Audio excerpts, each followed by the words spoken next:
الزواغي عادل كاتب عام فرع جامعي للصحه. كذلك نشوفوا يكون ثم الاطارات الشبه الطبيه اللي متخرجه ولا قاعده تخدم في المصحات الا في صفاقس، يقول لهم تعطيني الشهريات نتاعكم واعطيني الفيش دو بي نتاعكم، ويمشي للسي ان اس اس وياخذ ماتريكول سي ان اس اس. اخيرا قال كل واحد عنده ماتريكول سي ان اس اس ما قاش يقع انتدابه. نحن نشوفوا لا ثم لا كان في بوزيد لا تطاوين لا مدنين لا سوسه لا تونس، كان هنا لا تطاوين لا مدنين لا سوسه لا تونس، كان هنا الاطوار مدير جهوي ليلي يجي كان في الليل، في النهار ما تلقاهوش، مدير الاعوان الاداره الجهويه ما يعرفوهوش، المواطن وين يجي يهرب.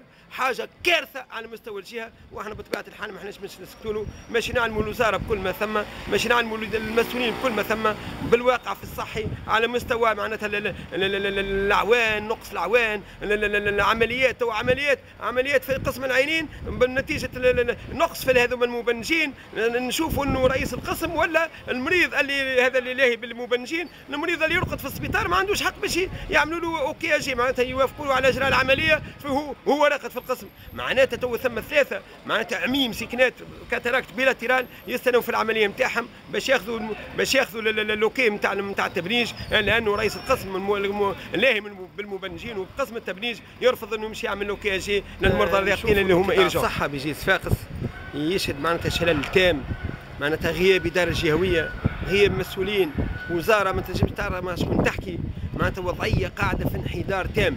انا الايام الجايه ان شاء الله في الاسبوع القادم ثم معناتها احصائيات تامه باش نقدمها للاعلام وباش نقدمها للراي العام، تتمثل في انه كيفاش البلوك نتاع السبيطار قاعد يخدم 20% برك من الطاقه نتاعو، كيفاش انه 40 عمليه قلب مفتوح تستنى في دورها، كيفاش 7000 عمليه نتاع ايرني تستنى، كيفاش اكثر من 800 عمليه نتاع ايرني ديسكال تستنى.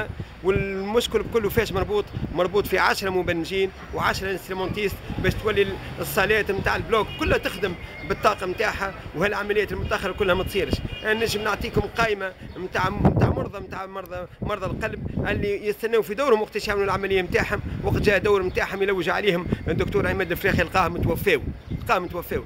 هذه معناتها وضعيه تعيسه جدا. الاسبوع الفارط كذلك معناتها ضحيه اخرى من ضحايا غلق القسم الاستعجالي لمرضى القلب اللي تو قاعدين نحاربوا عليه، واللي في 3 جوان 2011 اتفقنا باش يقع رجاء العمل به، ورجع وخدم قرابه شهرين هذا الاستعجالي نتاع قسم القلب، لكن من بعد وقع غلقه. وهالمدير الجهوي هذا الجديد، المدير الجهوي الغريب الاطوار، هذا المدير الجهوي انا عماد، هذا المدير الجهوي اللي ما احناش عارفين من نام الطينه جاء، وما احناش عارفين شكون اللي سماه عليه، شنو المقاييس اللي وقعت تعيينها المدير الجهوي عليه. المدير الجهوي على قطاع الصحه وما هواش في مستوى قطاع الصحه. السيد هذا قاعد يتفرج على الضحايا قاعدين يموتوا في الاستعجالي، عمليات قاعده 40 عمليه قلب مفتوح قاعد يستنى، وما هوش قادر باش يدخل 10 مبنجين ولا 10 انسترومونتيست.